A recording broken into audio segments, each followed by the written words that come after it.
مجھے قرآن کی تلاوت سے ملے گی۔ سبحان اللہ۔ سبحان اللہ سبحان اللہ۔ میں آپ کو ایک واقعہ سنانا چاہتا ہوں۔ ارشاد۔ ایک امیر آدمی جس کے پاس بہت دولت تھی، بہت پیسہ تھا، وہ اتنا دولت میں اپنی چور ہو گیا، اتنا گھمنڈ میں ہو گیا کہ وہ خدا کو بھول گیا، اپنی موت کو بھول گیا، اپنی زندگی کو بھول گیا کہ آخر ہم لوگ اس دنیا میں آئے کس لیے ہیں۔ وہ یہ تک بھول گیا کہ وہ کوئی خدا بھی ہے، مجھے مرنا بھی ہے۔ وہ یہ تک بھول گیا کہ کوئی خدا بھی ہے جس کی ہمیں عبادت کرنی ہے، وہ ایک وحدہ لا شریک اللہ ہے جسے ہمیں عبادت کرنی ہے، لیکن وہ کچھ جانتا نہیں تھا۔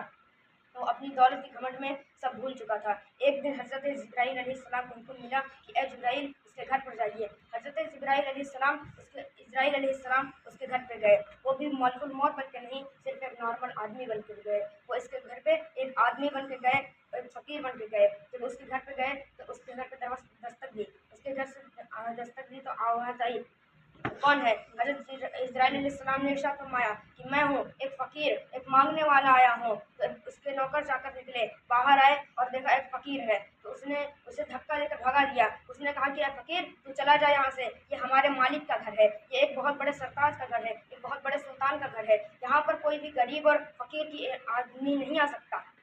تو پھر حضرت اسرائیل علیہ السلام وہاں سے چپ چاپ چلے گئے۔ پھر کچھ دن بعد حضرت اسرائیل علیہ السلام وہاں پر واپس آئے، اور اس بار وہ حضرت ملک الموت بن کر آئے تھے۔ وہ موت کی شکل میں آئے تھے، ایک خطرناک انسان بن کے آئے تھے۔ جب اس نے پوچھا کہ کون ہو تم، تو وہ دیکھ کر ڈر گیا۔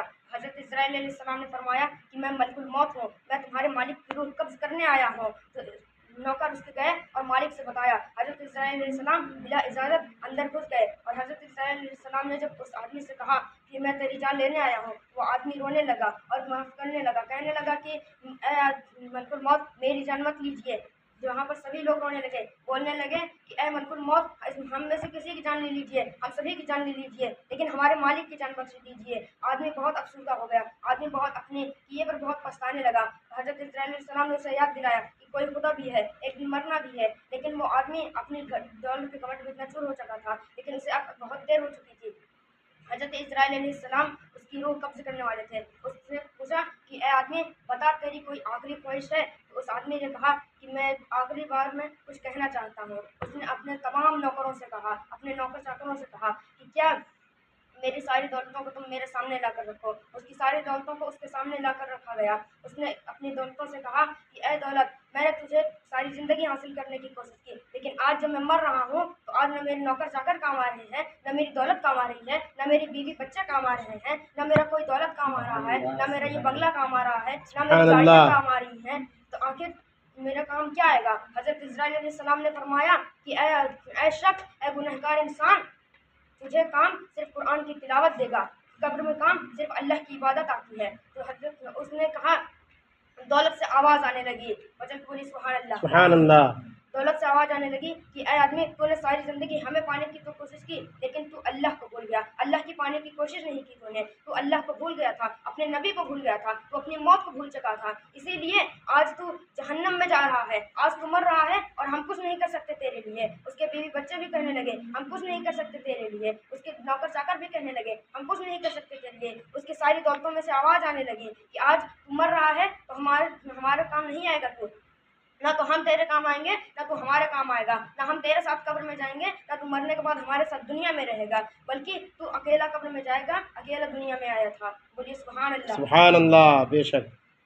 تو اس واقعے سے ہمیں یہ عبرت حاصل کرنے کو ملتا ہے کہ اگر آپ کو سکون چاہیے دنیا میں، اگر آپ کو سکون چاہیے، اگر آپ کو قبر میں روشنی چاہیے، اپنی آخرت کو آپ کو اجالا کرنا ہے، تو آپ کو علم حاصل کرنا ہوگا، آپ کو دین حاصل کرنا ہوگا، اللہ کو راضی کرنا ہوگا۔ اور اللہ کو راضی آپ کیسے کریں گے؟ آپ اللہ کو راضی قرآن کی تلاوت سے کریں گے، آپ اللہ کو راضی نماز سے کریں گے، آپ اللہ کو راضی اس کی عبادتوں سے کریں گے، نبی پاک کی تلاوتوں سے کریں گے، نبی پاک کی حدیثوں سے کریں گے، اللہ کو راضی نیک کام سے کریں گے۔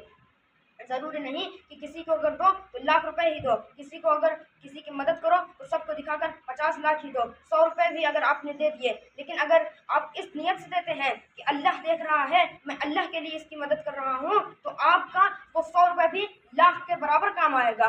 لیکن اگر آپ نے لاکھوں روپے بھی کسی انسان کو اس نیت سے دیے کہ لوگ دیکھیں گے مجھے، لوگ یہ سوچیں گے کہ آخر یہ کتنا امیر انسان ہے، اس نے کتنا اچھا کیا کہ میری تعریف ہوگی، میرا بول بالا ہوگا ہر طرف، تو وہ غلط سوچ رہا ہے. اس کا یہ لاکھوں روپے، ہزاروں روپے، کروڑوں روپے کچھ کام نہیں آئے گا، بلکہ یہ سب اس کو گناہ کے طور پر ملے گا.